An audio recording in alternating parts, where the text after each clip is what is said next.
Heureka by thelightbulb.ai, the Insights Podcast.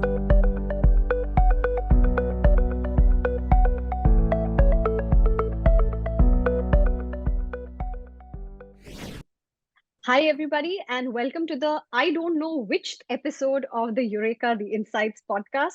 Today, we have a very, very special guest with us. We have Dhairya Shah, who's the DGM for market research for Tata Motors for the commercial vehicles division. And I personally am very, very excited to have Dhairya with us today because he's one of the rare consumer insights professionals who brings with him a lot of experience from the agency side. He's been with eValueServe, he's been with IMRB, he's been with Nielsen, and now he's on the consumer side, so he's really crossed the dream for any agency folk. So welcome, and thank you so much, Dhairya, for joining us on the Eureka podcast today. Thanks, Ritu, for having me here. Absolutely, it's our pleasure. I know I've given the team a brief introduction about you, but I would love to hear from your mouth a little bit about your journey, how you came to be in the consumer side of the business, and how you grew throughout your professional career to get here. So over to you. Yeah, thanks, Ritu. So I think, as Ritu mentioned, I started my career with Kantar, I think in the year 2008. That was a campus placement. And there I handled a lot of clients spanning across telecom, FMCG, tobacco. Then I moved on to Nielsen. I was there for about 3.5 years. So there, auto was my forte. So I worked for a lot of auto clients and also a lot of auto component clients. In fact, the highlight of the stint at Nielsen was that I worked on a study which was commissioned by SIAM.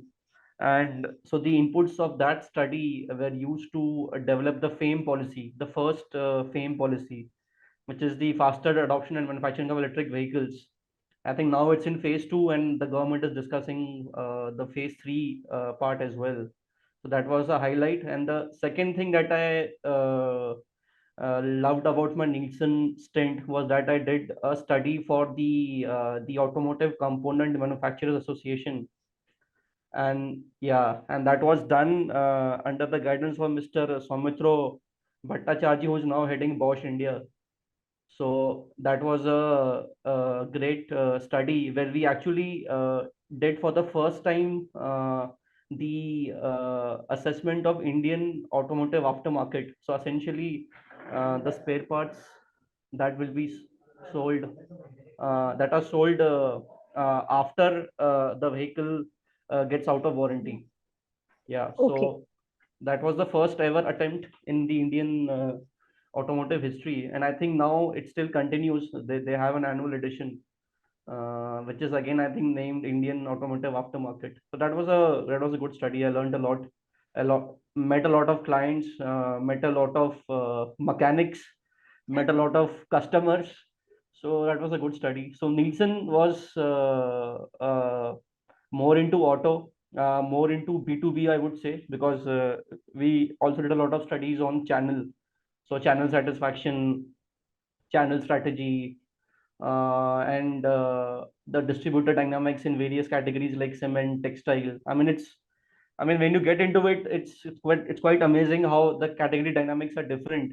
And I don't know how many people know this, but there are certain cities which are more of hubs of exchange of commodities. So uh, they have the largest wholesale markets like Delhi and Bombay and maybe Chennai, but there are consumption hubs. So the dynamics of a consumption hub versus a hub which is more into exchange of commodities, which is wholesale, uh, is very different. So I mean, so that was a great insight to have during my stint at Nielsen. And then I moved on to eValueServe. eValueServe was again, I was handling the consumer goods division. I was part of the consumer goods division, and again there the exposure was very different because eValueServe generally works with, I mean, more than 95% of the business comes from clients outside India. So the culture is very different, and as you would know, working with Indian clients and working with Americans and even Europeans, It's the very culture different. was very different. The studies, again, from a primary perspective, I shift. I shifted to a secondary perspective. So we did more of database scanning, more of expert calling rather than doing consumer calls en masse as we do in primary research. Correct. So that was a good learning. And again, the studies are very different. And the interesting thing about EvaluServe is that they also have a intellectual property division.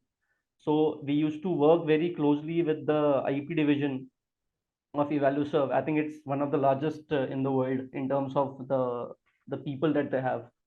So I'll tell you an interesting study that we did for clients is to analyze patents, because as you would know, a patent from the stage of getting granted to the stage of getting into the market in some form, which is Yeah. commercial development, will take 3 to 5 years, depending Correct. on what kind of technology or what kind of segment are you getting into. So if you analyze patents, you would come to know that your competition is working towards what. So the pipeline of products can be guesstimated, and we did this for a lot of FMCG companies, and it was a great study, and I think a lot of companies already do patent analysis, but for me it was a revelation that you could actually understand the strategy of a company and also maybe the future product pipeline by just analyzing the patents. So it was a Nice. great study. Yeah, yeah. So That's a very, very insightful angle into research that I actually have never heard of before. So correct. very cool. Very cool. Yeah. So tell me, Dhairya, you're now at the helm of the Insights team for such a massive brand. Like Tata Motors is looked up to with the reverence that Tata is, considered within the country. What does a regular day look like for you? Yeah. So a regular day, I think, I mean, as compared to a research company where I think the day starts at maybe 10 or 11, my day starts early in Tata Motors because we are a manufacturing company. So Mhm. I start getting calls at like 8:30 a.m. or even 8 a.m. Oh my God. So yeah, yeah. So it's a different culture because it's a manufacturing company. The the median age, so to say, maybe 40 or 45, as compared to a research company where the median age is 25. So the Correct. work culture is different. The expectations are different. So a typical day generally. So right now I am in December end, so it's the CSAT season because I say CSAT season because we follow fiscal year. So a lot of CSATs have to be launched, planned, and executed in the months of Jan, Feb, and March, because by April we have to deliver the CSAT scores for different business functions because it gets used in their annual appraisals, so to say. Sure.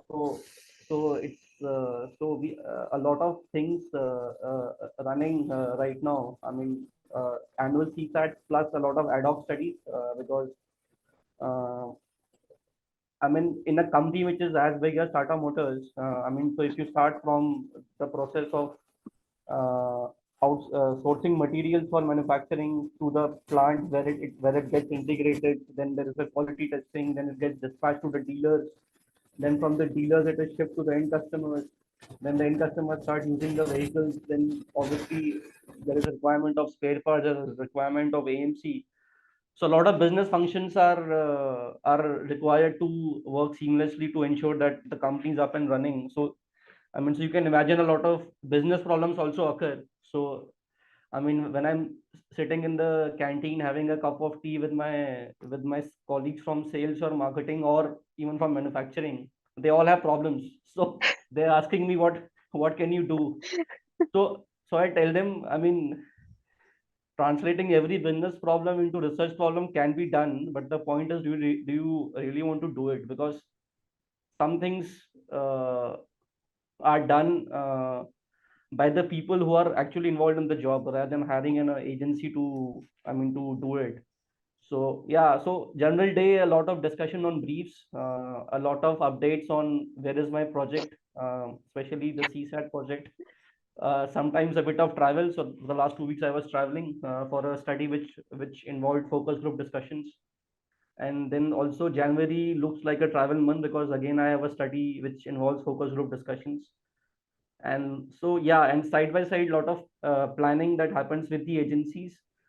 And yeah, I mean, the major difference between an agency and a client role is that in the client role, I also have to sit with the business and Yeah. spend maybe 50% of my time or maybe more talking to the business, understanding their challenges.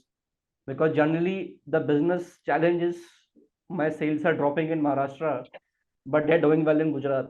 So they want to undertake a research to understand what is wrong in Maharashtra, and what learnings can be taken from the neighboring state of Gujarat to ensure that we garner the same level of sales in Maharashtra as well. Yeah, so lots of briefs, lots of discussions with my partners, lots of time spent on decoding the reports, so that they are useful to the business. Yeah, that's it. It sounds like quite a busy day, to be honest. Yeah, yeah. And you've already kind of, I really wanted to understand what really the difference between an agency and a brand side is, but I think you've already kind of explained that. I would love to understand now that you've been on both the agency side and the brand side. I think you've seen research very holistically.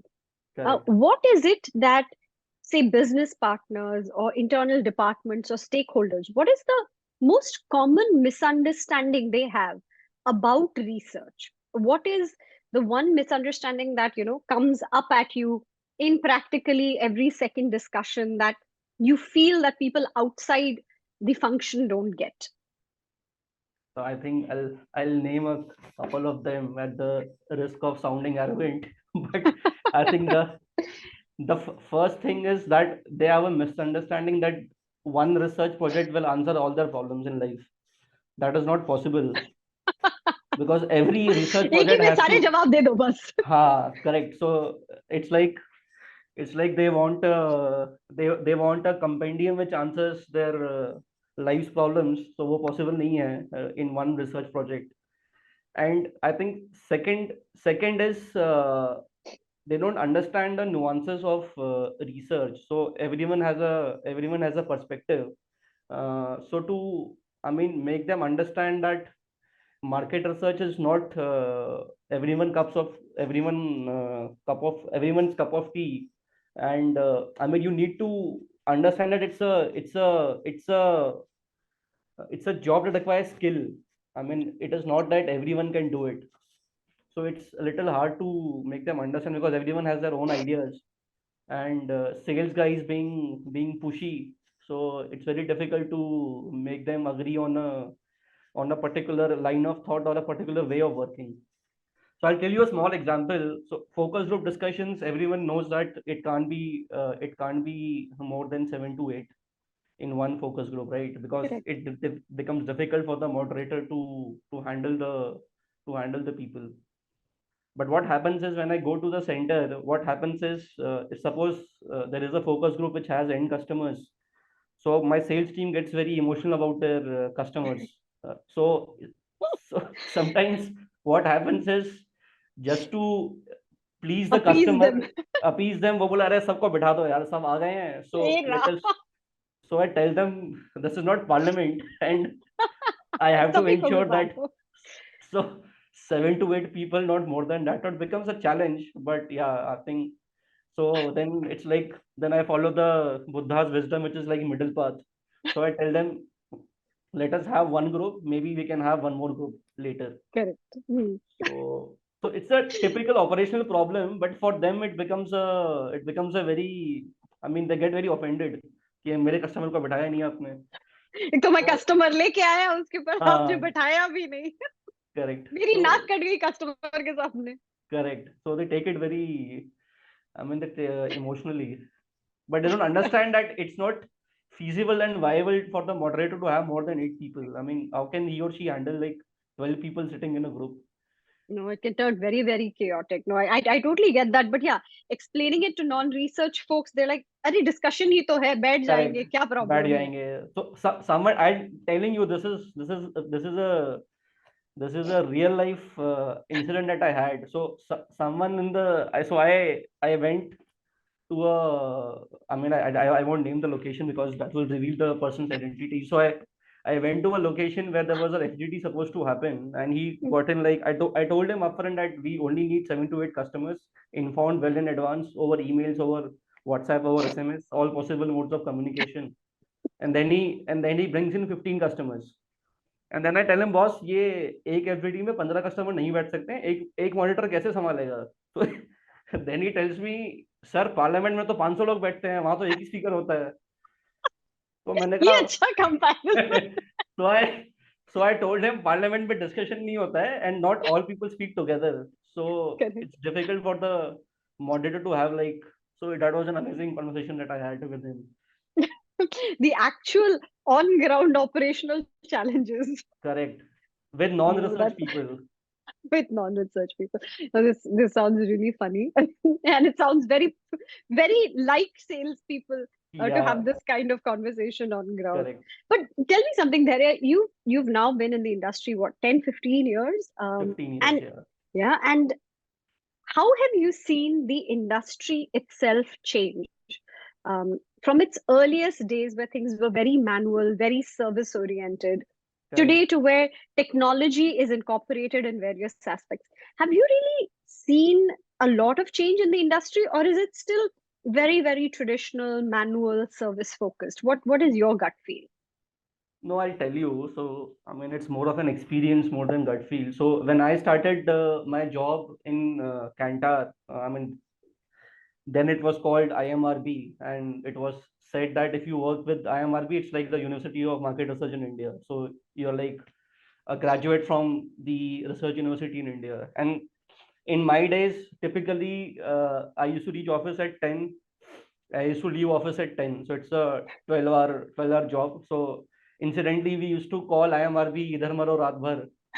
So that that was but I used to love it. I mean, because we were young, so no family, no obligation as such. Correct. So we used to just have a lot of discussion. Proposal based would be like we used to do a lot of manthan, and and it was a young team. So my boss was like what, I think 5 6 years elder to me. So we had a lot of fun, and work was never boring because every brief was different, and we Correct. had a good team, and Friday fun was always there. So we used to go out almost every Friday for a dinner or whatever, for a movie, and then even my boss used to come. So we never Hmm. had that what should I say, that power distance कि अरे मेरा boss है Yeah. तो. But yeah, work used to be taken seriously. If I mean, if he's turn. I mean, so quality levels I think were better, and I'll tell you the reason. Because during my time, when I started my career, the interviewers in the field team, some of them, or maybe most of them, were on payrolls of the research company. Okay, and the even the field supervisors, the field was under our control. And you see what happens is, I mean, you are humans, you are not robots. So when you're on a payroll of a company, there is a certain loyalty to the company. So the quality of work automatically improves because you are associated with Kantar. So you Correct. think that अरे ये data में भेज रहा हूँ तो ये कैंटार का नाम खराब तो नहीं होगा इसमें. Correct. Right now, what has happened is, I think 90% of research companies, or I would say 95% of research companies, they don't have their own field. Correct. So the interviewers are more of mercenaries. So they are working for whosoever gives them more money. So obviously, the quality of field work would drop, because then you are not loyal to a particular company.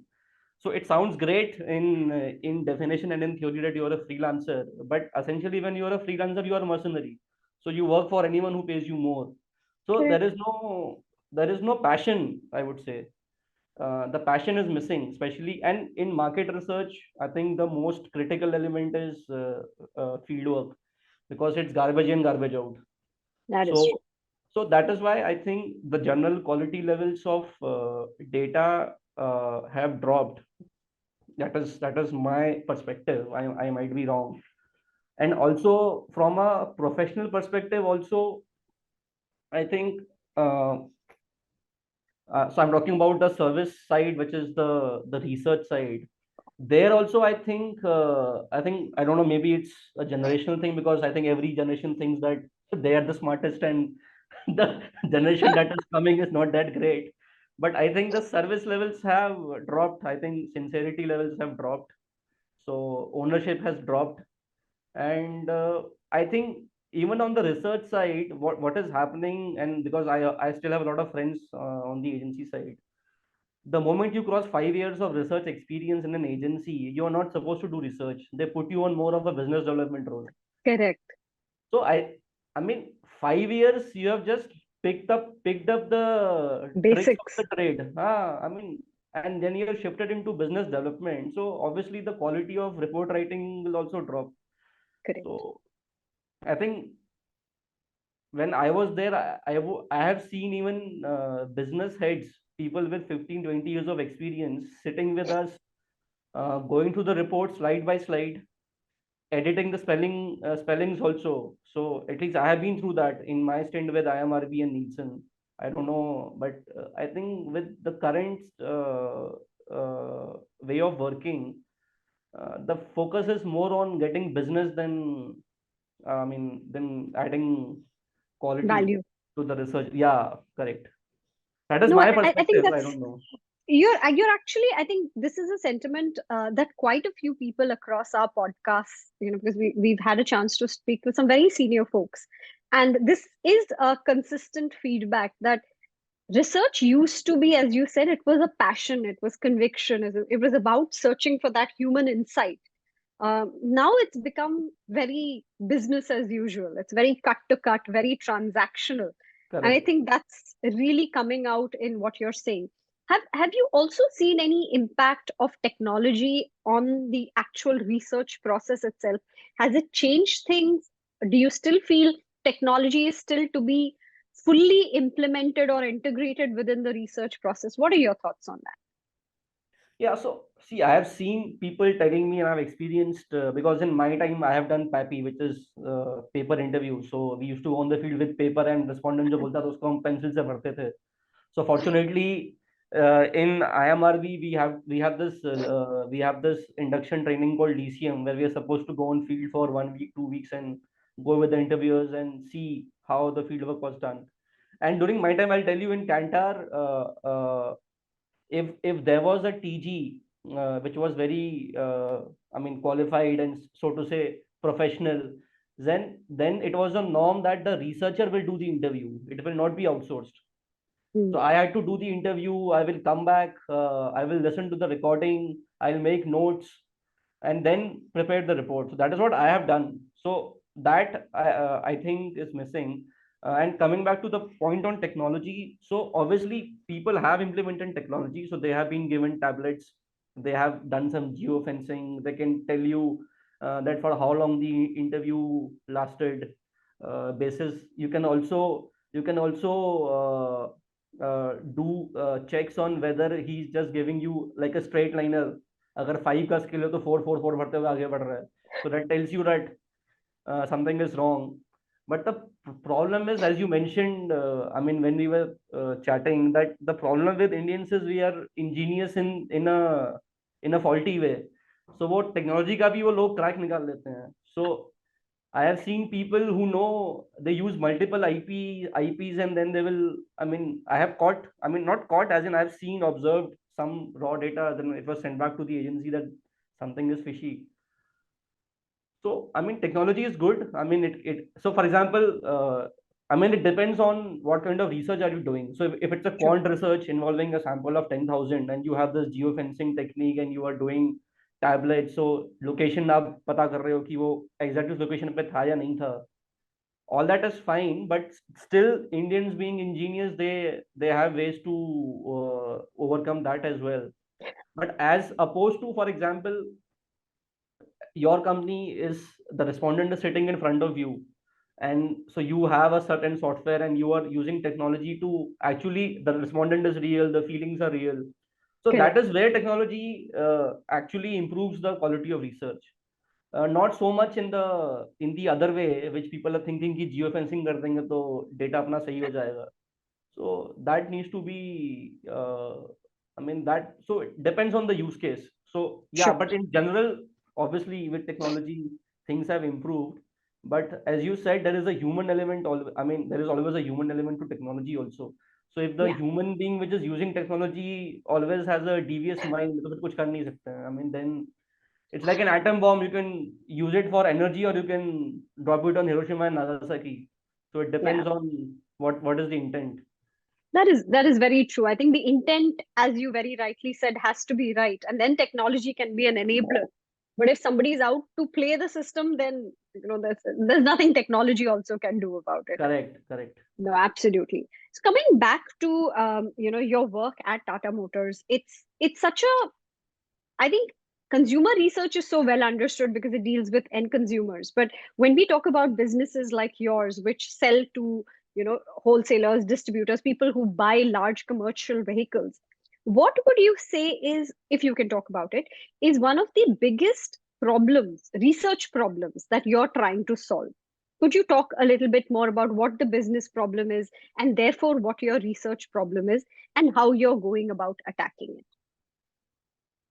I think in my industry, I mean, so when I say my industry, I mean the commercial vehicles industry. If you look at the way it operates, there is a fleet owner. So the fleet owner will buy vehicles in mass in large quantities. So we have retail vehicle owners as well. I mean, people who have like one vehicle, two vehicle, three vehicle. But I'm saying broadly, the heavy commercial side operates in a way where there are more of fleet owners, and with things like GST coming in, Hmm. it makes sense to have large fleets. And the small fleet owner is actually being gobbled up by the large fleet owners. Sure.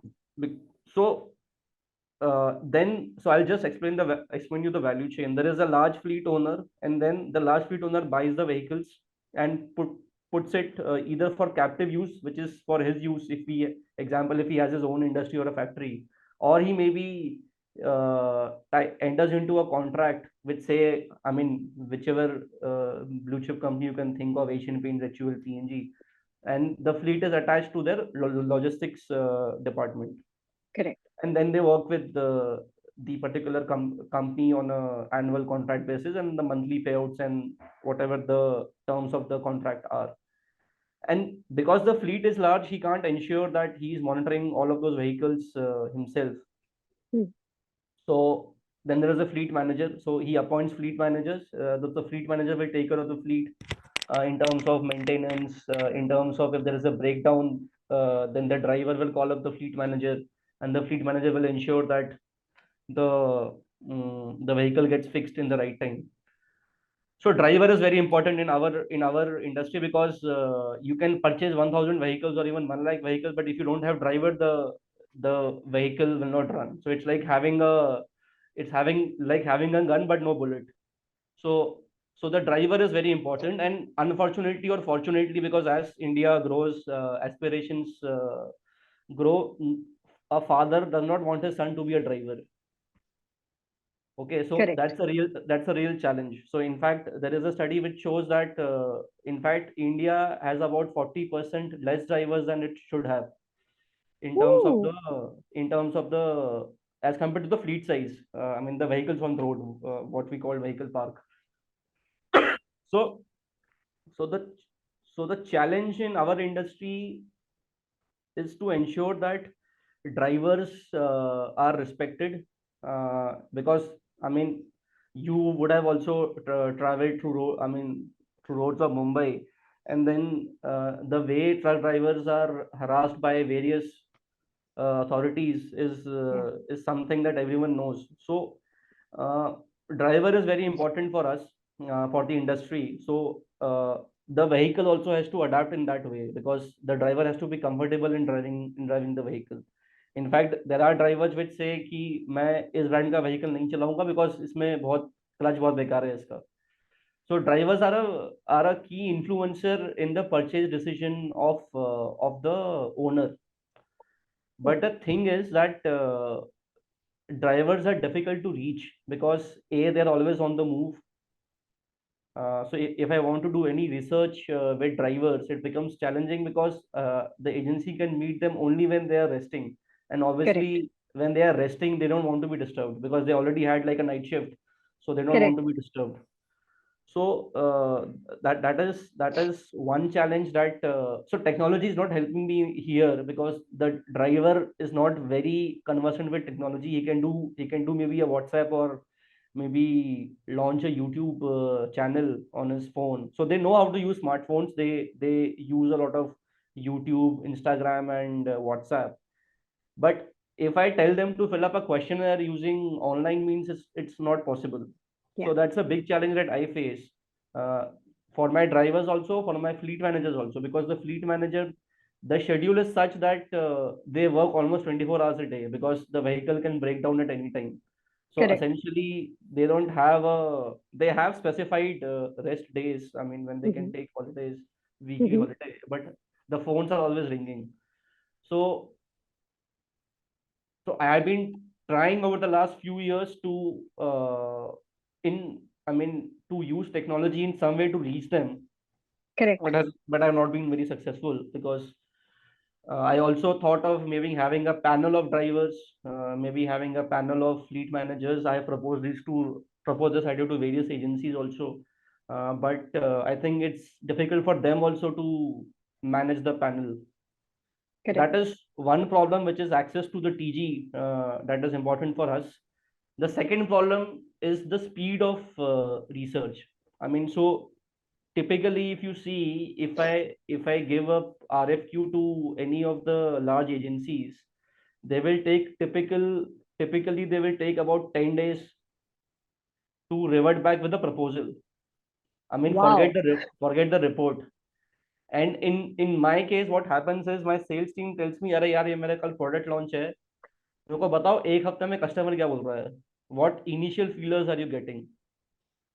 So speed of research is something that I've been trying to improve, but the way it is done right now, the process, the processes which are there right now, I don't think with that process I can do a research in 7 days or say 10 days.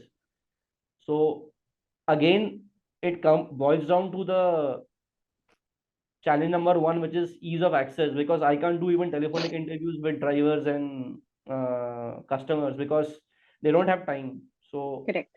they have to be engaged face to face only, because I have tried this in COVID. When COVID happened, it gave me a chance to get into the online mode, try telephonic interviews.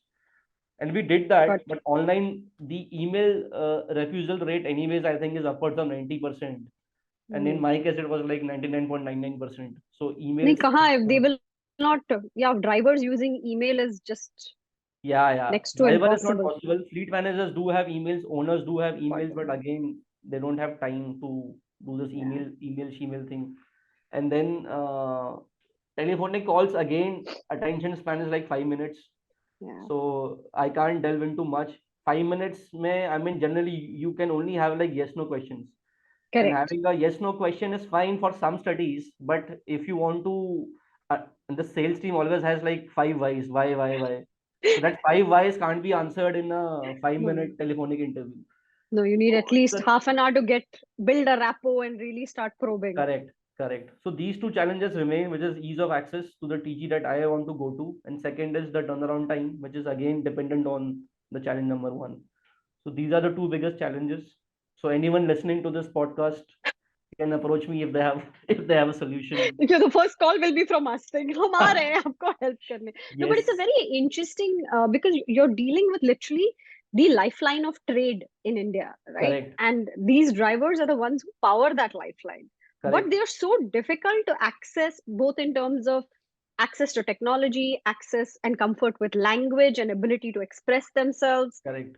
It's just I such large ticket decisions rest on these research objectives that I can totally understand. It must be very, very stressful to be in your position. Yeah, No, awesome. I think that was wonderful. I know we're a little bit out of time, but I would love to ask you one final question to wrap up our discussion, which is you've now been on the agency side, you've been on the brand side, you've spent a decade plus in this industry.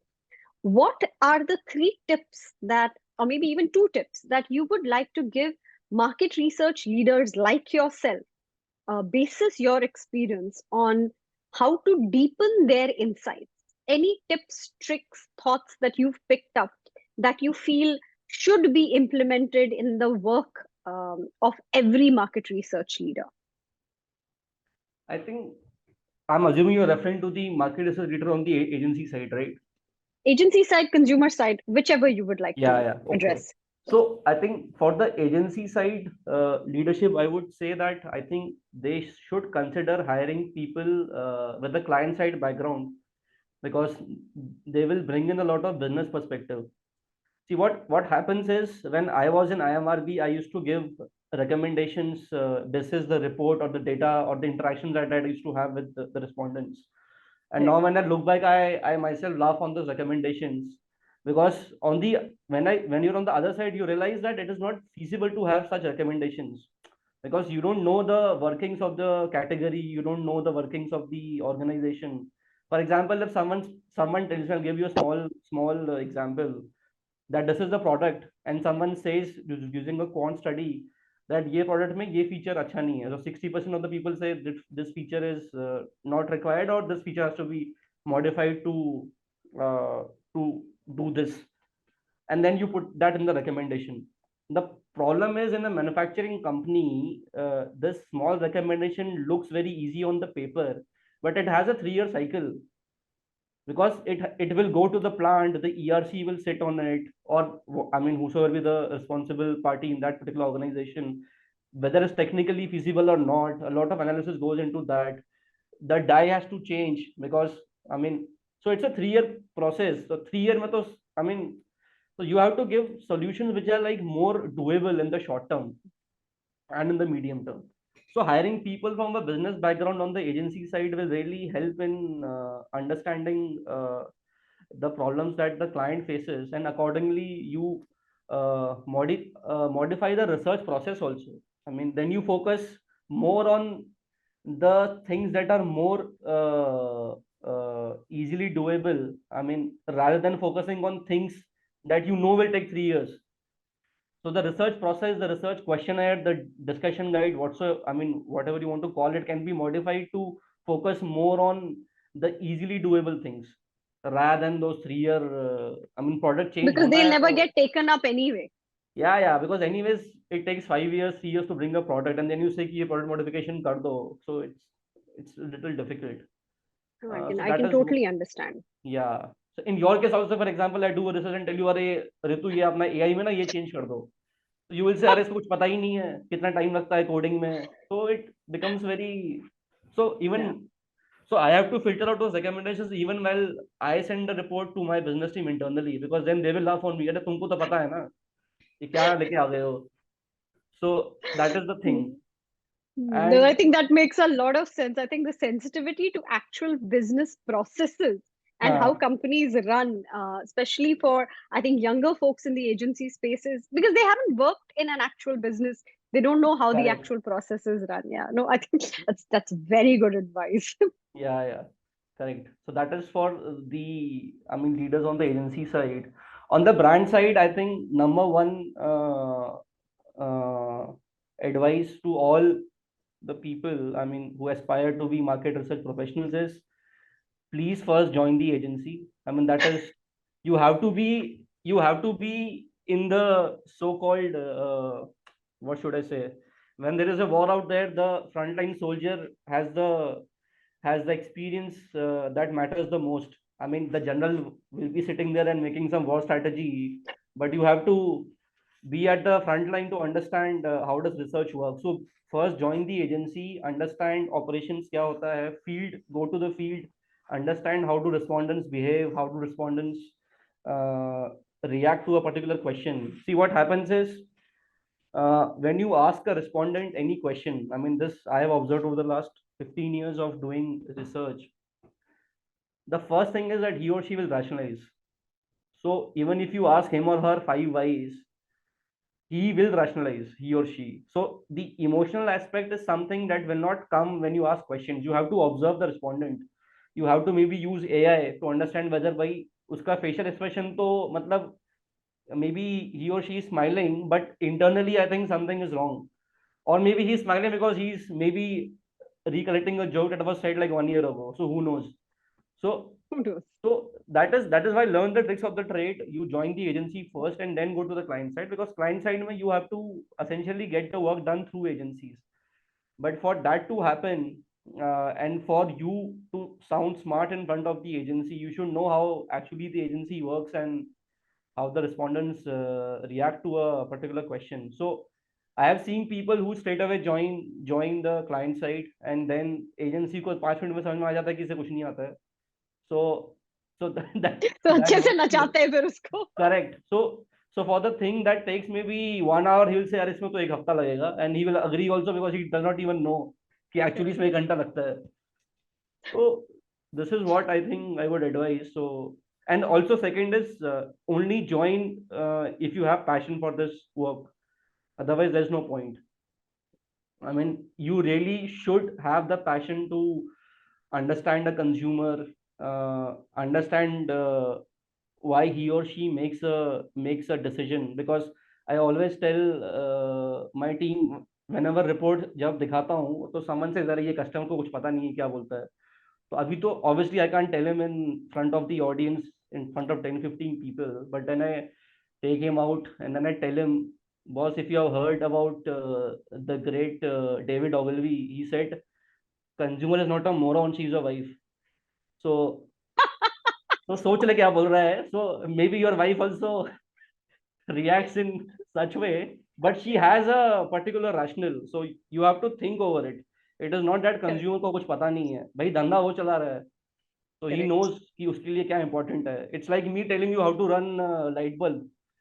It's not fair, na? You would know better than me. So that is why the response from the consumer or the customer might not be in convergence of what you might think, but you have to take it with a pinch of salt and delve into it. Why? क्यों बोल रहा है वो ऐसा? Correct. I think this respect for the consumer obviously has to be at the heart of every research, because there is a reason you are going to the consumer for your answers. Correct. And if you're not willing to listen to those answers in the spirit in which they are provided, then that defeats the purpose of the research.